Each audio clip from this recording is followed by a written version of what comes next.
The newsagents. The itinerary for these events was set weeks ago, before the start of the general election campaign, and having participated in all the British events with British veterans, I returned home before the International Leaders event later in the day. On reflection, that was a mistake, and I apologise. I think it's important, though, given the enormity of the sacrifice made, that we don't politicise this. The focus should rightly be on the veterans who gave so much. I had the honour and privilege. That was the Prime Minister. Still, just about the Prime Minister. Entirely humbled. Humbled by his own actions, by his own lack of actions. He has had to explain to the country how it could possibly be that he would choose to return to the UK to attend a meeting connected to his general election campaign rather than see out the full itinerary of the 80th anniversary commemoration of D-Day.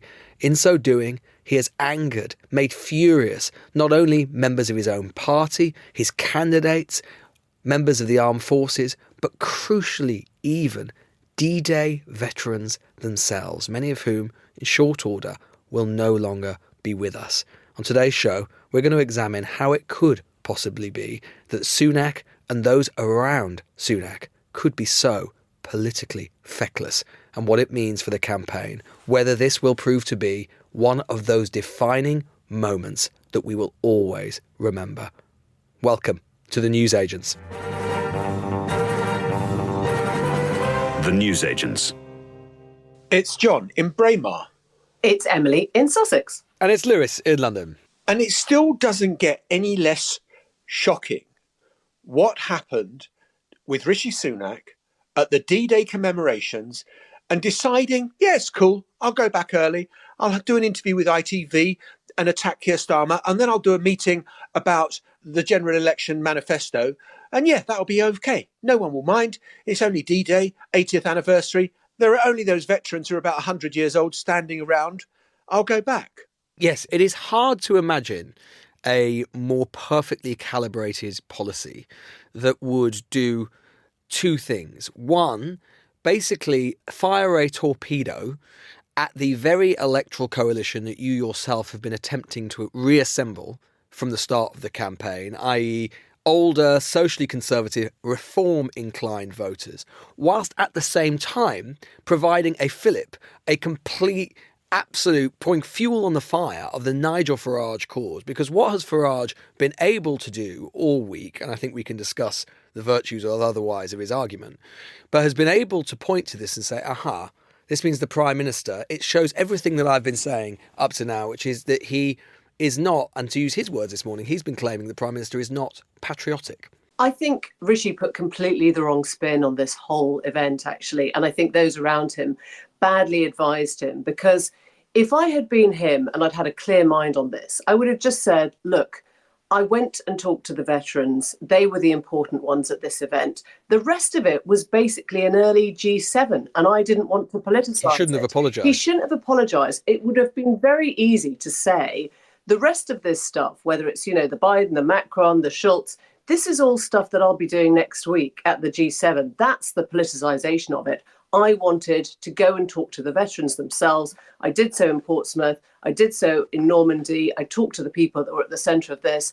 And he should have actually brazened it out. And it's very rare for me to be saying that, because I love hearing people say, yeah, I'll put my hands up, I got things wrong. And it's very rare that you actually hear a politician do that. But I think on this one, it was slightly badly advised, because he's allowed everyone to target him, including his closest cabinet ministers. Everyone is taking a pot shot at him. And I think he's just been really kind of caught on the back foot, quite naive about this, because anyone else, I think they would have found the right form of words to explain what they thought they were doing. I mean, even if at heart he knows it was the wrong thing, I thought it was a bad move and a bad message, and really badly advised all round, actually. And the other thing about the apology, which came with, I hope people don't politicise this. What?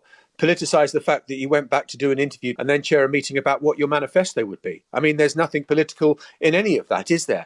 I just thought it was kind of, ridiculously ill-judged. The whole thing was ill-judged. I mean, the decision, the apology, the execution of the apology, and it's just left a whole pile more questions that have been unanswered. But I do think there is a line. I think that he was politically stupid, inept. There was childish judgment in the decision made. But do I think he lacks patriotism or doesn't understand our culture? I think that is horrible, ugly, reprehensible stuff being spewed by Nigel Farage. And then when they're challenged about it, they do the Trumpian thing of saying, no, I just meant about privilege and class. That's what I was talking about. No, you said he doesn't understand our culture. And that is a dog whistle to the far right. I think the trouble with this whole thing is when you question Farage on that without actually explicitly spelling out what you're saying, i.e. you think it's racist, then he will just find a form of words to get around it. And actually, the whole point of a dog whistle, lest we forget, is that the dogs do hear the whistle. They understand the whistle. And if nobody else is actually spelling out what you think it means, then you get away with it. Now, I don't know if he was really saying that. He's definitely rode back and talked this morning about, the importance of the Commonwealth being a kind of euphemism for non-white in this context.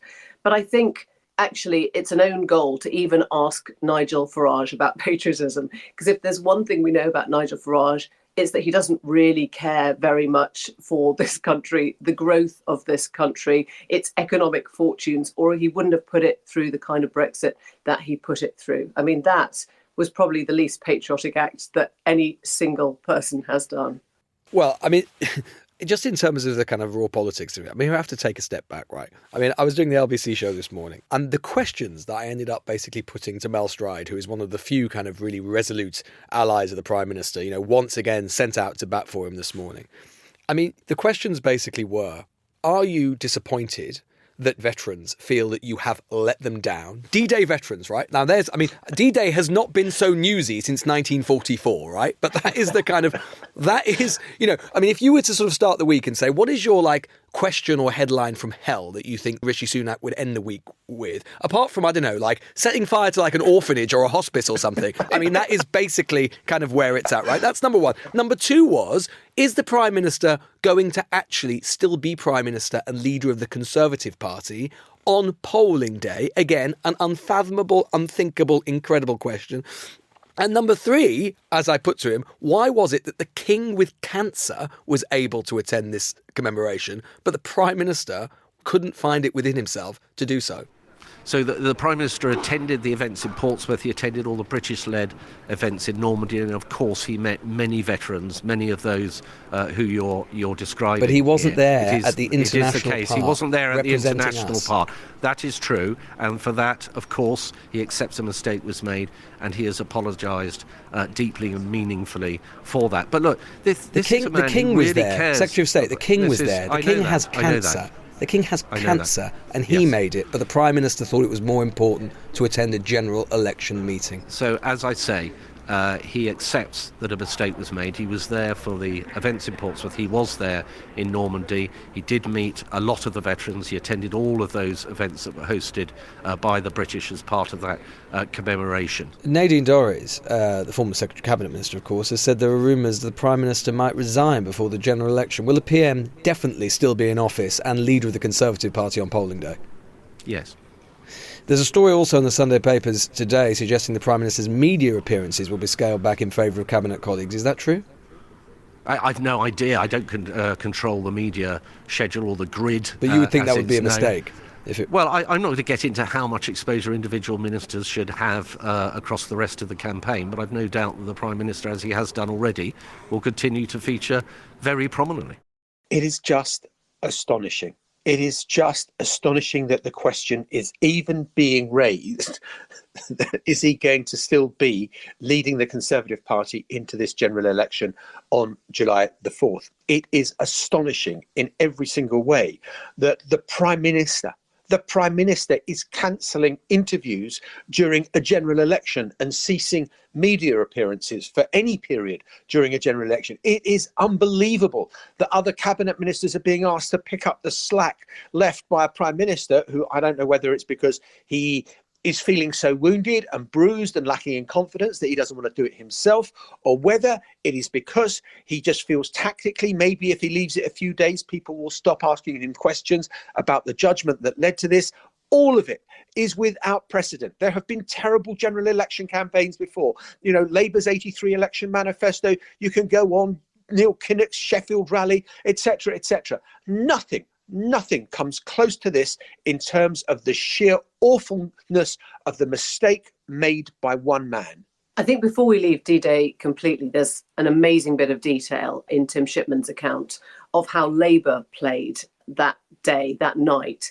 And this all goes back, apparently, according to the Sunday Times, to David Lammy's sort of ferocious work with the French, wooing the French, writing for French sort of philosophical magazines, getting Macron on side and getting Starmer an invite to an event that he wasn't actually ever meant to be at. And so this was extended to Starmer, I think, fairly late in the day, once they knew Rishi Sunak's plans. He knew that Zelensky would be there. They knew they had to have this photo op. And so, I mean, just when we're talking about the politics of all this stuff, that was completely contrived. You know, it wasn't just a sort of happy coincidence that Zelensky and Starmer appeared in this shot, or that Starmer got himself into a place where the other G7 leaders were there. That was contrived through the work of Lamy and the French and the leader. And I think that gives you an insight into just actually the way that the planning operation is working for Labour, which it's clearly not really working on the other side. But that is what is so weird, right, about this whole thing. Like, it is so weird that politically, their judgment of not only Sunak, but the team around Sunak, in fairness, didn't at any point recognise or clock, this is a minefield. This is a political mine that is just waiting to explode, right? There's that. But actually what's really weird I find about Sunak is that this is normally the stuff prime ministers enjoy. This is normally the stuff that prime ministers representing the country abroad, doing, frankly, the pomp and the ceremony and being a bit pompous about it, they enjoy. And just politically, this would have been a great photo op. This would have been a great photo for the campaign itself, just leaving aside the rights and wrongs of the veterans issue itself and what he should have done. As a photo op, him standing there with Macron, with Biden, with the rest of them, doing that thing, representing the state abroad, the country, is a great general election photo op. And I find it genuinely mind-boggling that Number 10 didn't come to that conclusion and just for sheer party reasons leave him there. Yeah, Biden recognised that. Biden's just left a convicted felon, Donald J. Trump, at home to go abroad on the world stage and be the international leader. And I think he would have been hyper aware of that. Macron also fighting the right flank when it comes to, you know, the European elections, which have now turned into a very sort of national set of elections in the guise of European Parliament elections. He knows he's got to look at his right flank. What better image than to say, I'm here at the Normandy beaches fighting fascism? They all get it, except one. And also the other aspects of it. I mean, Zelensky was there when his country is facing an existential threat to its future. Lewis, as you pointed out in your interview, the King was there, even though he was probably advised not to travel because of his cancer. Joe Biden is there, whose son is on trial as we speak on gun charges and all the rest of it. So there were an awful lot of people who had awful good reasons not to be there. And yet they were all there, except for Rishi Sunak, who chose not to be. Just one other word on the French diplomacy, Maitlis, which I just thought was priceless. Apparently, the French were saying afterwards to the Labour Party, we're so pleased we had this meeting. It was so good to be together with you. It's appalling what Rishi Sunak did. What was he possibly thinking? At the same time as they were saying to Rishi Sunak, oh, this is terrible. How can we help you? So I think French diplomacy... Double visage. Yeah, exactly. But I mean, fundamentally, we end the week, right, or start the new week, with the same problem that Sunak basically had at the start of the week when Farage got back in the game, except it has been magnified and amplified by these events, which is how do you deal with Farage when your entire strategy has been to try and peel away his voters back to try and narrow the gap with Labour? We end the week with no clearer idea about that and no clearer sense of how that is to be achieved. In fact, As a result of what's happened with D-Day, it has made it harder, it's made it more difficult. And Sunak finds himself in this vice-like position, whereas we say there have been rumours, whispers. I can't imagine how it could possibly work, because in order to be replaced as leader of the Conservative Party, you have to be an MP, and there are no MPs at the moment. So constitutionally, I just don't think it could possibly work. But genuinely, people sort of whispering, talking about whether he gets to the end of the campaign. And that, I think, genuinely, within British politics, has just never, ever happened before. One of those whispers came over the weekend from our dear friend, Nadine Dorris. And I'm prepared to say, if she has called this one right, I will take back everything I said last week about her sounding unhinged. The jury is still out in terms of whether she has called this and he does resign. Yeah, I wouldn't put money on it at this stage, would you? No, it just can't happen. Unless he just can't face getting out from under his duvet in the morning, he's got to soldier on. It's just unconscionable. That Not a metaphor he'll be using. Yeah, no, exactly. It's just incredible. But the fact we are even talking about this a quarter way seriously is a sign of just how bad things have got. But let's add the health warning that you do when you're advertising investments, that they can go up and they can go down. We've still got 3.5 weeks to go to an election, and that's an awful long time. And the Tories will unveil their manifesto on Tuesday, and they will put on a decent show, I'm sure. But it's a pretty rotten state of affairs right now. The thing the Conservative MPs are terrified about, or Conservative candidates are terrified about, is what they think is imminent, is going to come in the next few days, where there is a poll, and all it will take is one poll showing Reform have overtaken the Conservatives. And if that happens, it emboldens Farage and other Reform people like Tice to turn around and say, however incredibly or ridiculously, to say a vote for the Conservative Party is a wasted vote. This is about the opposition. The Conservative Party is in a death spiral. It could be destroyed. You need to think about what sort of opposition on the right you want in Parliament, in the post-election phase, in the new Parliament. And if that comes, it adds energy to that. The one thing I'd say, though, is that Farage is getting away with an awful lot right now, because the only kind of questioning that he seems to be facing is about polling and how Reform is doing, and whether a vote for Reform is a vote for Labour. And meanwhile, nobody is asking him about any of his policies, many of which do not stack up fiscally or monetarily. Nobody seems to be challenging him on any of the things that their, sort of manifesto or pre-manifesto is actually saying. And so the whole question of Farage, who's already said he thinks he's got 1 in 4 Conservative voters, as long as we keep asking him about all the stuff that are just to do with numbers and the horse race, nobody is actually interrogating what Reform is standing for. And to that point, I have a special quiz for both of you, which we will be bringing in at the very end of the podcast. Okay, well, look forward to that. Can't wait. Love a quiz. Before that, we're going to have a special report coming up after the break from Leigh and Altrincham in Greater Manchester, where I spent part of this week, not least with a Reform candidate and local Reform party. And they had some interesting things to say. Stay tuned.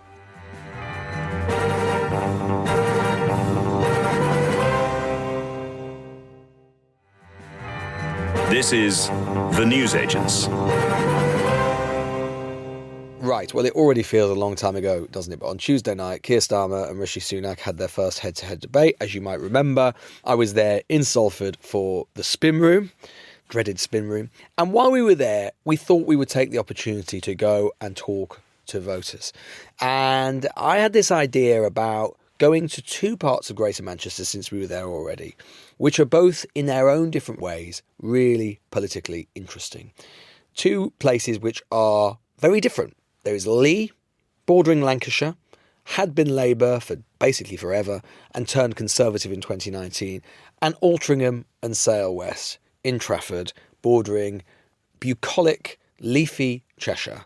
That is a place that had been Conservative forever and stayed in the Conservative column in 2019. In many ways, that was the story of the 2019 election. Boris Johnson being able to retain some more Remain Liberal-oriented voters who would hold their nose for him, Tories, in order to keep Jeremy Corbyn out, whilst winning new support in Labour heartlands, places like Leigh.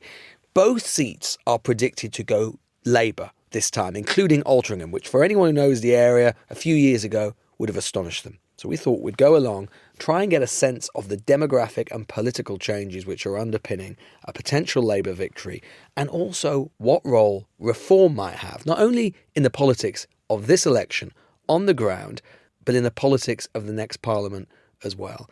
And as you'll see, it is so much more complicated, so much more nuanced than just what Nigel Farage is doing on the airwaves. There is a lot which could shape our politics in terms of what voters are internalising, especially about immigration. Still, most of all, on that website that you probably stopped using years ago, and that's Facebook. This is our report from Leigh and from Altrincham.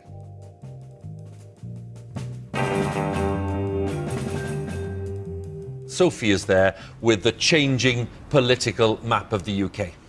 My goodness, how it has changed. We were talking earlier about the red wall. Well, that has been breached. In fact, if you come up here into the northwest of England, there's literally a path now, a blue path from the west coast all the way over into the east coast, past Yorkshire. And I've got a voter from Yorkshire. You're from Halifax. Yep. It feels a long time ago, doesn't it? Pre-Brexit, pre-pandemic, pre-Ukraine, pre-the Tory party looking like it might be wiped out.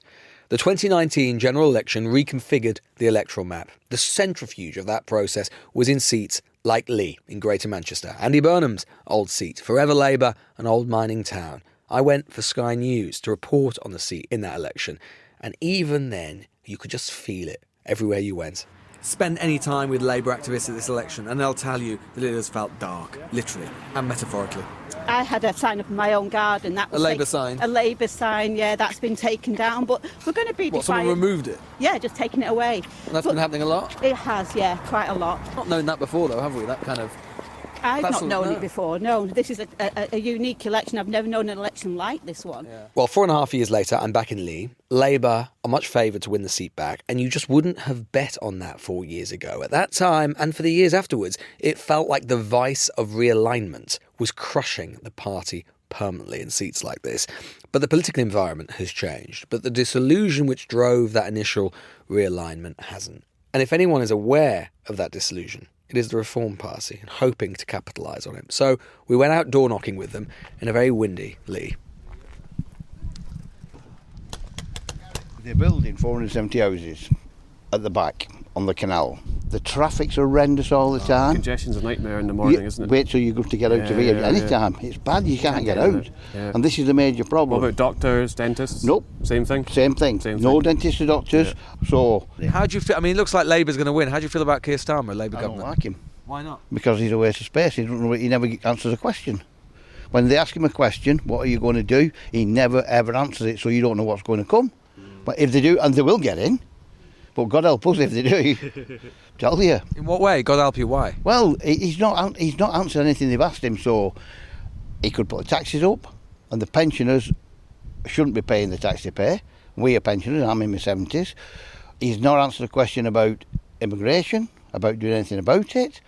The other guy, who I'm not keen on, answered everything. Sunak? Yeah. I was going to say, it sounds like you're basically agreeing with what Sunak says, but you're not going to vote for the Conservatives. Oh, no. Oh, no. Come on, man. No chance. No. Well, I've never voted Conservative. I'm an ex-miner. Right. I've always worked in the pits, so I'd never vote Conservative. Right. But that's how it goes. And Farage? Yeah. I don't mind him. He's a decent lad. A lot of the stuff he comes out with is true. People don't like it. They're always slagging him. I'm not saying they'll win, but if they can get a few of them in, it'll make a big difference, massive difference. It didn't take long, down a normal street of semi-detached houses, just outside the town centre, to find people who are very receptive to Farage's message and very glad he's back in the game. Hello, good morning, sir. My name's George. I'm from the Reform Party. Could I give you my flyer, please? You can. Excellent to meet you. Nice to meet you. Now, I will talk to you. Go on. And I intend to vote for you. Excellent. I'm a very, very good fan of Nigel Farage. You like Nigel? Good. We're so glad he's back, man. It's good. Sir, he speaks. Could we just talk to you about this? About Farage? You're a fan of Farage? Yeah. Well, I voted for him when he was in UKIP. Right. And he appears to speak his mind, and I don't think he tells lies. With Labour and Conservatives, I wouldn't trust them as far as I could throw them. I voted that lad. I've always voted Labour all my life. It was for the working man. When Blair got in charge and he made the new Labour, it changed. And as far as I'm concerned, Labour is not for the working man. We want someone who's going to represent the people as we should have it. That's what councils are there for, to represent the people. We're all struggling and they're not even saying anything what they're going to do about us people who are all struggling for money. No. I just can't believe any of them. I don't trust them. Why? Because as far as I'm concerned, they're lying bastards. I shouldn't say that, I know, but they are. I just don't trust them. No. And like I say, Nigel, I'll give him a fair chance. If he messes up, he won't get my vote again. But I trust him to try and do something. I don't know where you live, but if you go into Leigh, we're outnumbered. It's just foreigners, and a lot of them can't even speak proper English. There's trouble in Leigh at night time, and a lot of these foreigners, knives, fights. It's just, I don't know. And while on the doorsteps, we got talking to one of the party faithful, Christine. I've been with Nigel right from the beginning. Oh, really? Yes, there's only him talk sense. Why? What is it about Farage that you like? Because he's truthful and he tells you exactly how it is. Right. You know, he don't wrap it up. And it was a shame about the milkshake yesterday. You know, you get some idiots, don't you? Yeah, I love him. He's brilliant. You love him? I do. Because we need him. In this country is dead, as you know. I don't have to tell you that. And when dead? What do you mean? How do you mean it's dead? We're going to, the state. We're going to be in the minority anyway in a bit. I won't go into it, but you mean ethnically? Yes, ethnically. I mean, I've got a granddaughter at college. She's going to uni. She's 16. 2 years ago, she was woke, very woke, but I changed her. You know, she's onto it. She can see what's happening to this country, and she told me that we're in the minority now, and this is what she's been told at college. So, what we need is to get our country back. Back from whom? Back from these two idiots that pretend they really want to look after our country. I mean, Rishi Sunak won last night, as far as I'm concerned, because Labour have nothing to give. Labour, when I voted Labour, my dad was Labour, all the bloody Leigh was Labour, we've always been Labour, but this is not Labour now.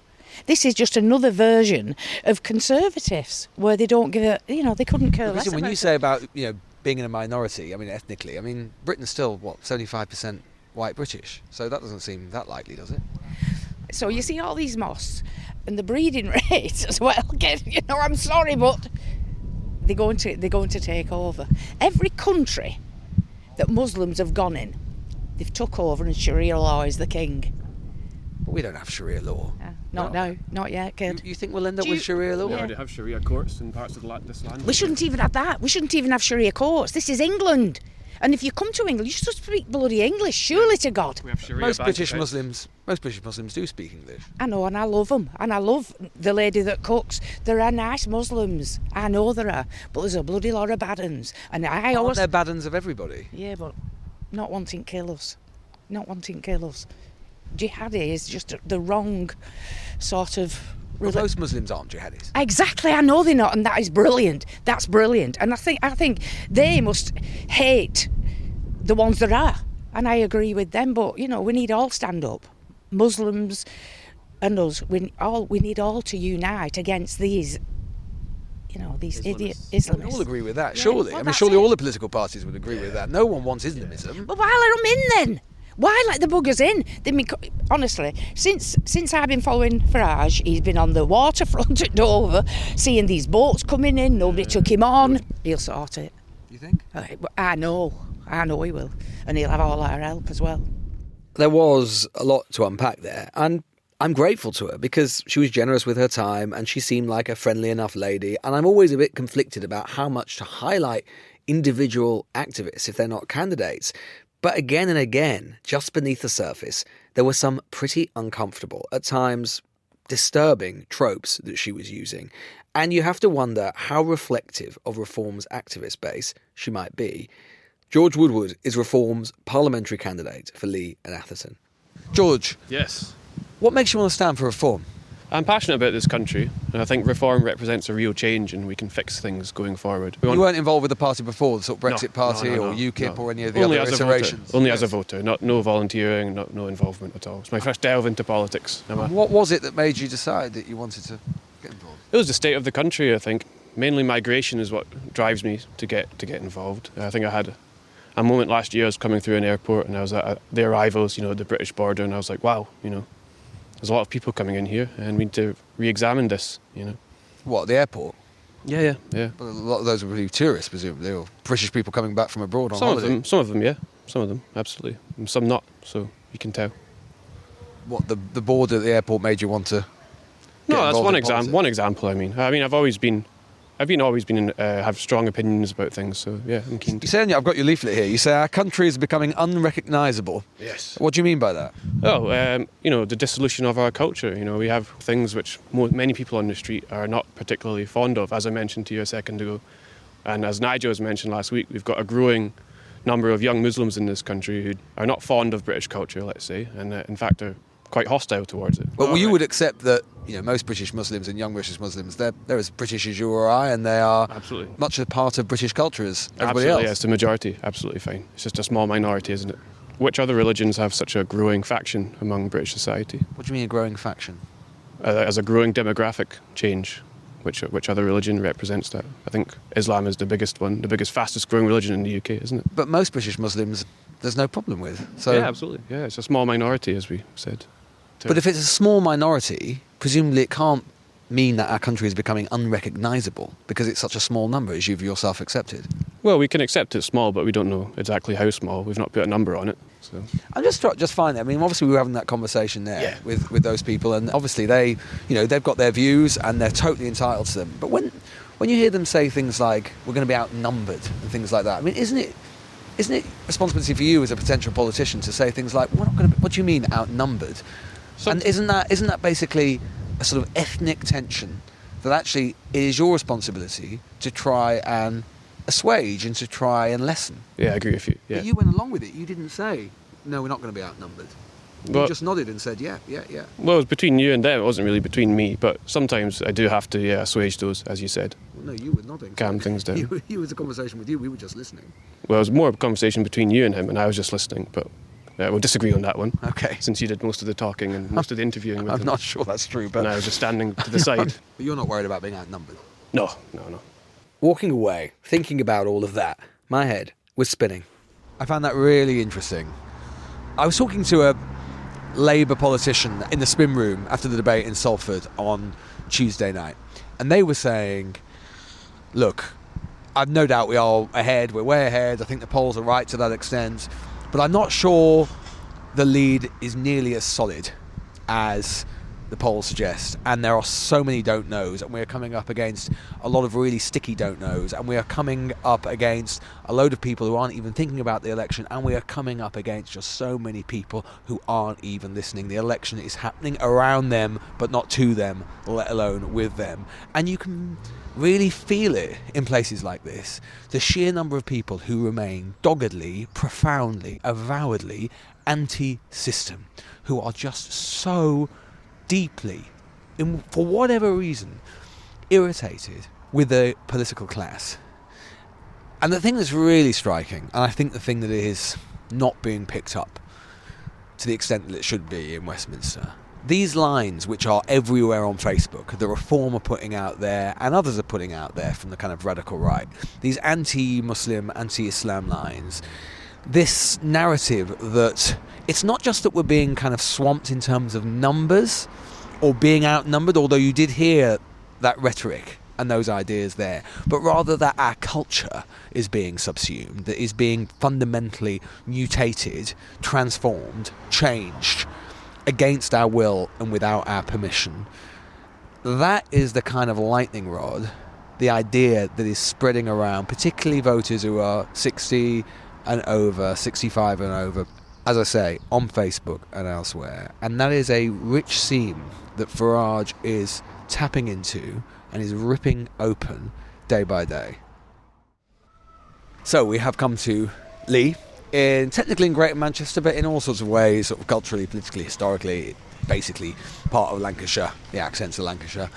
And it is a place, last time I was here, in Leigh High Street, which was in November, I think, November 2019, for the general election. And I remember it then, it was bitterly cold, kind of Baltic cold, and we were going around with a Labour candidate who was then the Labour MP, Jo Platt, who is funnily enough standing again. She lost a seat in that election, and you could just feel it. She had like a 9,000-10,000 majority, but you could just feel she was going door to door, and person after person said to her, "Jo, I like you, I've always voted Labour, but you know what, I can't be doing with Corbyn," or "I'm sick of the chaos, and I just want it to end, and I think you're going to do a second referendum, and I think it'll be even more chaotic." And with each door, I remember you could just see the sort of colour draining from her face. You could just feel that historic coalition splintering and falling apart. And the Conservatives won it. A seat that had basically always been Labour. Old Lancashire mining town, or mining area anyway. And many people thought that's it. Leigh would remain Conservative. And yet it is back in play, and it is a sign of the remarkable political turnaround of this Parliament that is the case. But we're going to just talk to some people here on a high street and just try and get a sense if there is that enthusiasm for the Labour Party. Hello there. Who are you for? Well, we work for a place called the News Agents, right? Yeah, we're just wondering, asking people how they feel about the general election. Funny. What, the general election's funny? There's two contestants doing anything but talking about what they're really going to do, and all they're doing is saying daft things to one another. So, I mean, things that I can do, coming up with, wisecracks. Did you watch the debate last night? What do you think of Keir Starmer? Keir Starmer? Yeah, I think he's a good chap. Oh, you like him? I don't know. No. But he's untested, and I like things that are untested. So I think we should give him a chance. He can't have Tories in again. They've been in long enough. We want to change. To be honest with you, to me, everything's been a shambles. I don't think he knows what he's doing. So Keir Starmer, you're going to be voting Labour? Labour, yes. Labour always. I've always voted for the Conservatives, but this time I'm going to change. Oh, really? I don't. Yeah, I am, honestly. Because Labour. I think it needs a change. It's if just... I won the lottery, I won't back Are Conservative. you taking a photo of me? Can I smile? You might be on telly after. You might be on telly after. I better not be. What do you think of Keir Starmer? Seems a genuine bloke. Yeah? No, seems genuine. I don't think he's got that X factor, as they call it. No. And Rishi Sunak? What do you think of him? Tosser, that guy says. Tosser. You think Rishi Sunak's a tosser? Why? What do you think? I'm just following this gentleman who's just accosted us as we were interviewing another man, and he said that Rishi Sunak's a tosser. What do you think of Rishi Sunak, sir? It's just ruined everything. What's he ruined? All this stuff is promised, he's just taken back. Like what? The cost of living payments. Yeah. He's taken it back in other ways. He's made your life harder. Yeah, for everyone. Nothing's got better. Labour won't do the same. I'm all reform. You vote reform? Reform. Okay, look. First thing to say, I'm the first one to critique journalism where sometimes you just turn up somewhere, you talk to a few people and you try and extrapolate loads from it. Get that. But everything you sort of hear here, so everything you sort of gather from talking to people, even though when people have different voting intentions, it is remarkable how kind of consistent it is. And yes, it's generally kind of older people, but then older people are kind of dominant in seats like this, so they matter in terms of the electoral geography. You can clearly feel that the polls are right in the sense of the dissatisfaction with Sunak. They're not even listening to him. They're not listening to the Tories. The word that people keep using, chaos, chaos, chaos, cost of living crisis, NHS, everything that is familiar. And therefore that is translating into some enthusiasm for the idea of a change, which is obviously Labour. There are two caveats to that, I would say. And again, it's not maybe just for the election, it's for what happens afterwards. The prevalence of not just immigration, but exactly what I was saying earlier, concern about stories that people have seen on Facebook about murder, about immigrants coming in, crime, all of these sorts of things being connected together, exactly the thing that Farage and Reform are constantly emphasising.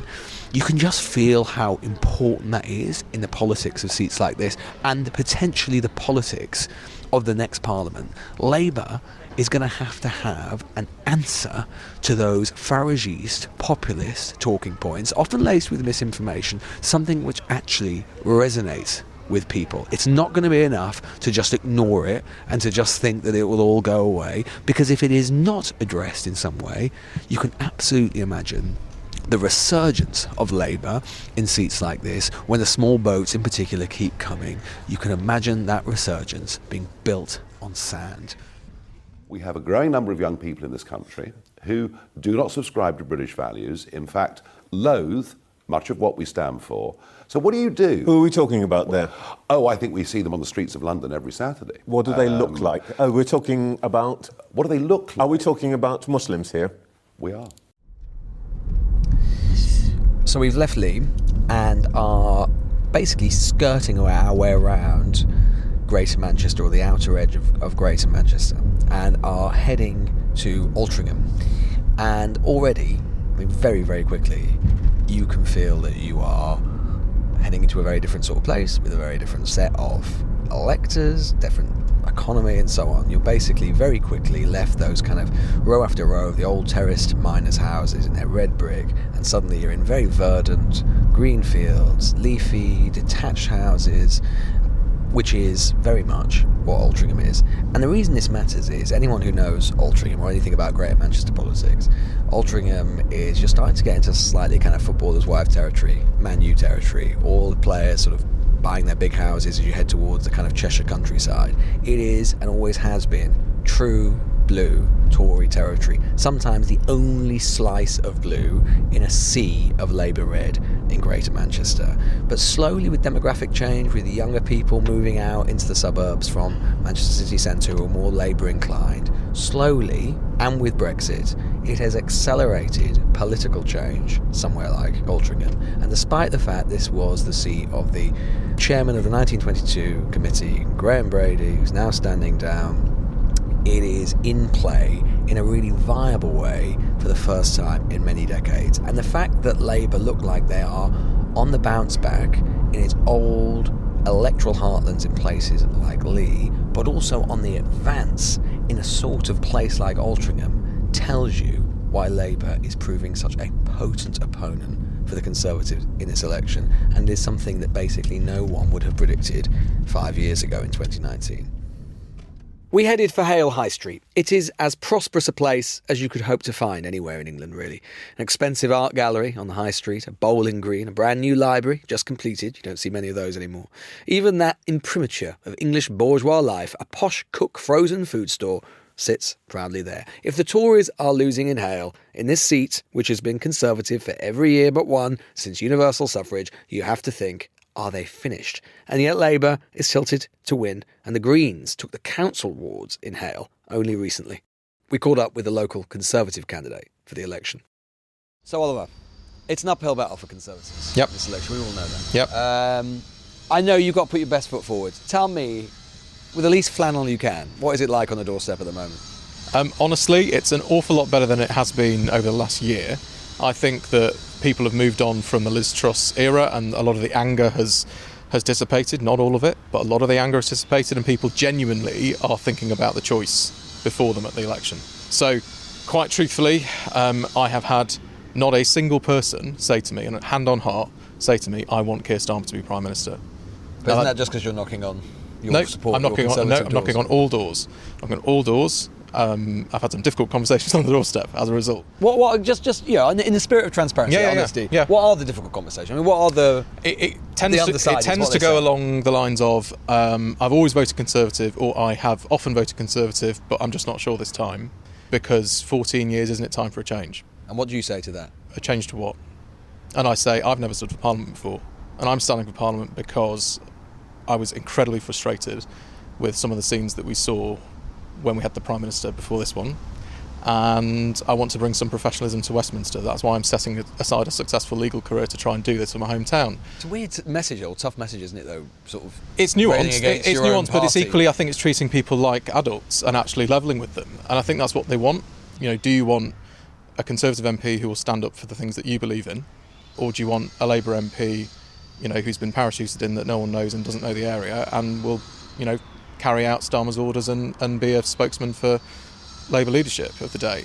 I think because of what we've had to do, because of the war and the pandemic and all the rest of it, and dealing with economic shocks, it's hard to sort of craft an optimistic message for the future, which is going to resonate with all voter groups. And that is certainly a challenge for us in the coming years. And But even in the course of this general election campaign, I mean, we've seen that relentless focus on pensioners, older people. Well, that's national important. service. I mean, that is really important, because, you know, those people deserve to be represented as much as anyone else. And what I do say about pensioners is that, you know, they've paid in all their lives and they have very little opportunities to, you know, go out and get a job. But you and I both know what the demographic tables look like in terms of support for the Conservative Party. Indeed. And that could cost you in a seat like this. Well, so the Tory Party has to do something about it, doesn't it? Exactly. And I think in the coming years, that is something that we're going to really have to focus on. You know, one of the things I go on about here is some of Labour's policies on the environment, and actually how they want to concrete over local peat moss, which sucks in carbon from the atmosphere and all the rest of it.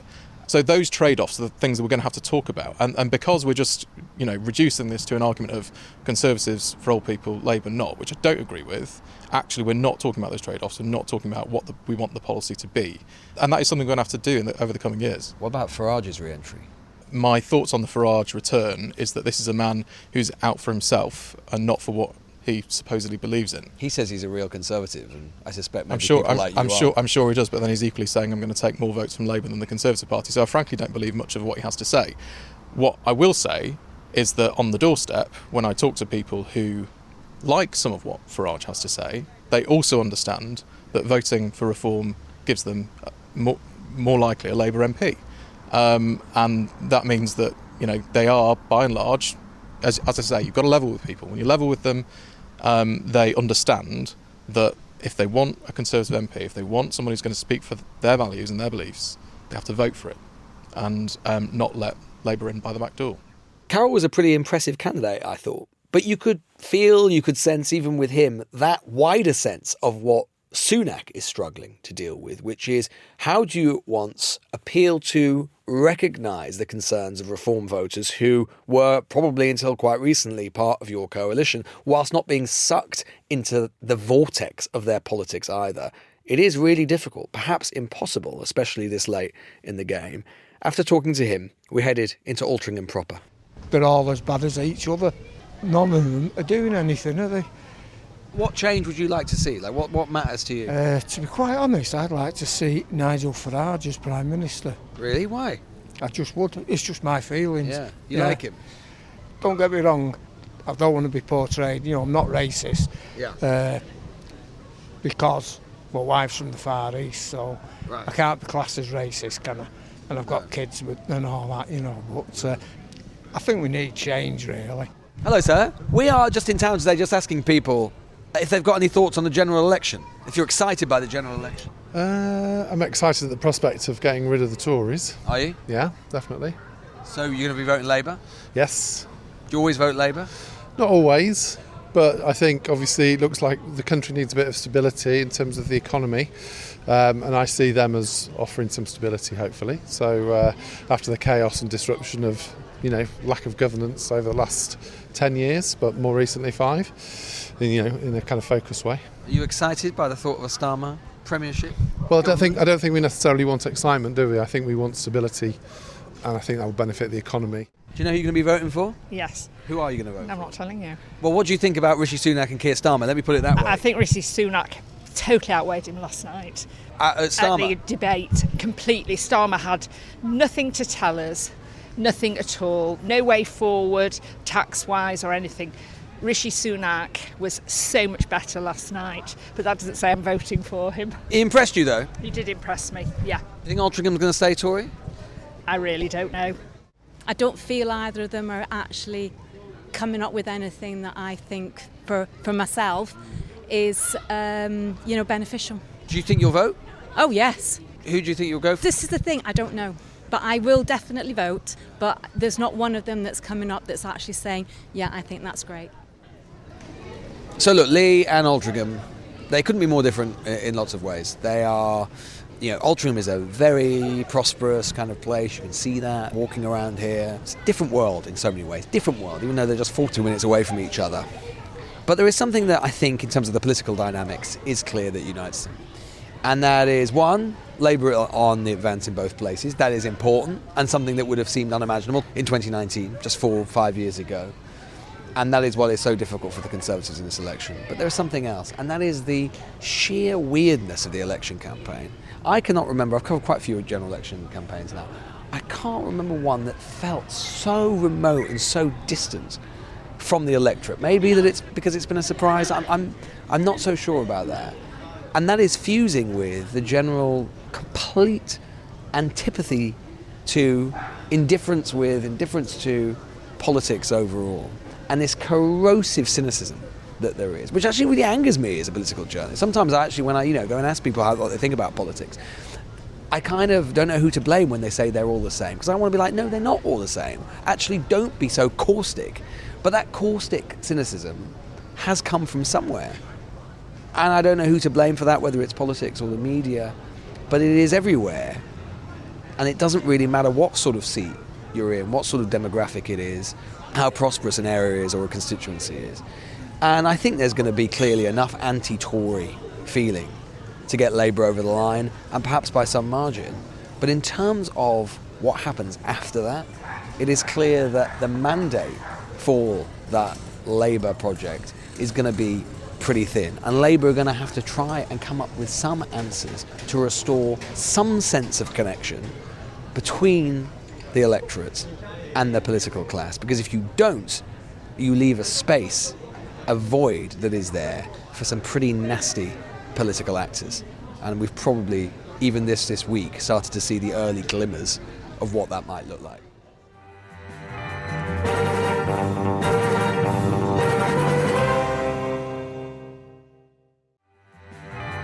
This is The Newsagents. Well, this was sent in by a Newsagents fan, and it just goes like this. We are playing a game on a train. Reform UK prison policy or Nayib Bukele policy in El Salvador. Nayib Bukele, for those who don't know, is the right-wing populist president of El Salvador, formerly of the left-wing party. And there are answers at the bottom. So whose policy is this? Reform UK or El Salvador? First one. Automatic life sentence for violent offenders. Reform UK. Lewis? Well, I feel I might know where this is going, so I assume it's reform. Number 2, helicopters and drones to be used by everyday police forces. Reform UK or El Salvador? I'm all up for that, actually. I want to see Lambeth Police have a helicopter. I assume this is also Reform UK. Soaps? Yeah, I'm going the same way. 3, police leaders replaced with military veterans. Reform UK or El Salvador? Oh, no, you cannot Sure, have... it's El Salvador. That's got to be El Salvador. 4, young offenders face high-intensity training camps. I tell you what, Christmas must be an absolute laugh at the Maitlis household. It's fantastic. Young offenders, high-intensity training camps. Well, like to make them thin? Well, I don't know. I'm going Reform UK on that. Yeah, well, I'll say El Salvador just to mix it up. How many questions have we got? Last one, construction of a 40,000 capacity mega prison. Is this Nayib Bukele of El Salvador or Reform UK? I've got a feeling this will all be Reform UK. So let's say El Salvador just to screw up the scores. El Salvador, I'm going to screw up the scores as well. Very well done. We will give you the answers on Monday's edition. What? What? You can't leave us in suspense like that. Oh, for God's sake, Davina. That is ridiculous. People will want to play at home on their own. That's not fair. When do you get the gin out now. in Sussex? Adios. Bye. The Newsagents. This is a Global Player original podcast.